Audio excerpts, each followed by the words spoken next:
Been a couple of weeks, so it's time for the Marvel Snap Best Decks video. As always, this roundup will include my personal pocket picks that I've been enjoying and finding success with recently, some high potential decks from the Marvel Snap ladder that have small sample size but really impressive stats, and finally, we'll close out with the top performing as well as most popular decks that are running around the ladder right now. Let's go ahead and get to it, shall we? My first pocket pick this week is my favorite anti-meta deck right now, leaning heavily on proactive disruption in the form of Armor and Cosmo to not only shut down Destroy, which is a common threat as always, but also protect our plenty of large cards from Shang-Chi. This deck list has Atuma, Cull Obsidian, and Sentry to all make the next namesake Scar get cheaper on that final turn of the game. And we flesh out the lower end of our curve with key one drops like Zero and Hood that make it so Cull can be played out flexibly on the board. I think the one thing that stands out in my mind after playing with this deck a bunch is that Cull Obsidian is a very playable card even with just 2/1 energy stat lines,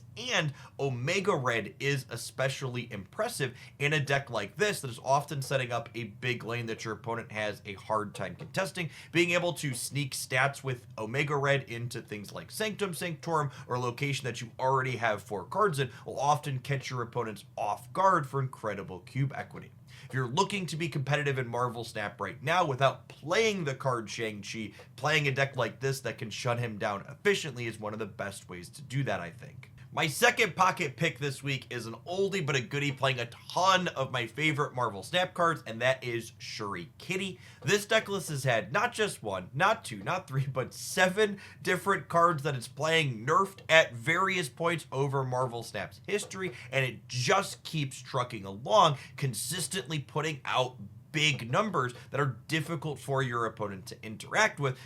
due to either its namesake Kitty Pryde bouncing back to our hand every single turn, or Vision being able to slide around the board, making it difficult to predict where your opponent needs to deploy a disruptive card like Shang-Chi or Shadow King. Past being able to dodge those common tech cards with Kitty Pryde coming back to our hand every single turn, I think the strength of this build of Shuri is related to the fact that when you don't find your namesake, the deck still has a very functional plan. Cards like Angela, as well as Elsa Bloodstone, in tandem with cards that move around the board, Nightcrawler, Jeff, and Vision, allow us to build up one path to a reasonable stat line, while also giving us plenty of other numbers to spread out across the board in a way that's often difficult for your opponent to predict and deal with.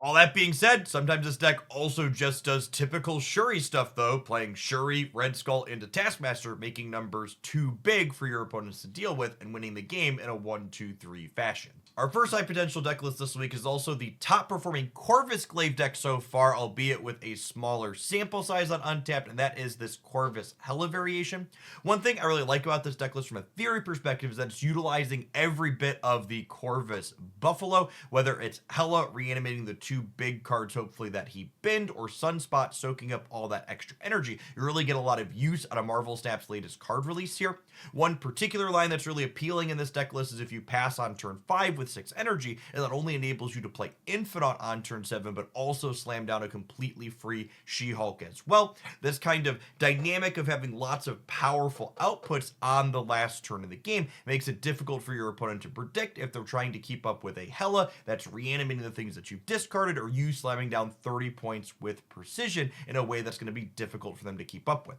It is worth noting that Corvus's random discard does hurt the consistency of a build of Hela like this compared to the other more established builds that have been around for a little bit now, but with proper snapping and retreating, I think the high roll output range of this deck makes up for that fact over a larger sample size of games. Our second high potential deck list this week is a really interesting take on Sarah Control that's leveraging a few of our recently changed Marvel Snap cards. To kick things off, we have Luke Cage being changed back to a global effect, which allows this deck to leverage Hazmat as one-sided as well as Man-Thing as an impressive 4-drop that can provide up to 13 points of stats under the right conditions. Lizard also becomes a premium 2 energy card when adjacent to Luke Cage, since it will always be a 2/5 for you. Another recent addition to Marvel Snap that this deck list is leveraging quite well is Ghost, who is now a 3/5, providing not only reasonable stats, but also ensuring that our Hazmat's going to flip up last on the final turn of the game, letting us generate a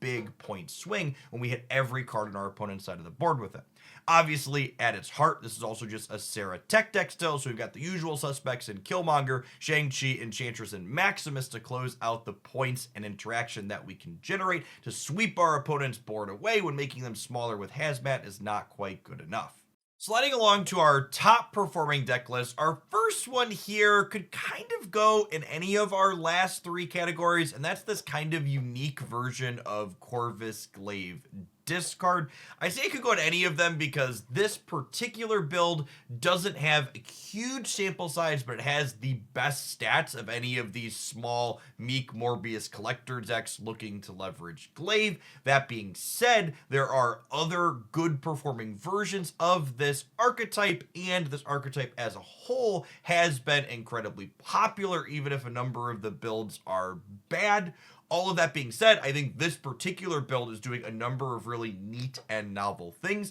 the most noteworthy of which is the complete exclusion of the card Apocalypse, as well as including the card Doctor Doom as a 6 energy play that you don't mind accelerating into ahead of curve with Corvus Glaive. I also love the fact that Wong is not only a payoff for the discard cards in this deck, but it's also a card that can enable Doctor Doom to put out lots of Doombots across the board as early as turn 5. Well, I think it's definitely going to take a little bit more time than just a couple of days that we have to figure out what an optimal variation of this Meek Corvus deck looks like. There's definitely a lot of people exploring a lot of things, with this build being the most noteworthy among them. Our next top performing deck list this week is no stranger to these roundup videos, and that is Zabu Darkhawk, that is specifically top ending the 3-card package of Sentry, Annihilus, and Alioth. Another noteworthy thing about this particular build that's putting up the best results so far is the fact that it is eschewing playing Miss Marvel in favor of these other cards that are powerful in different ways.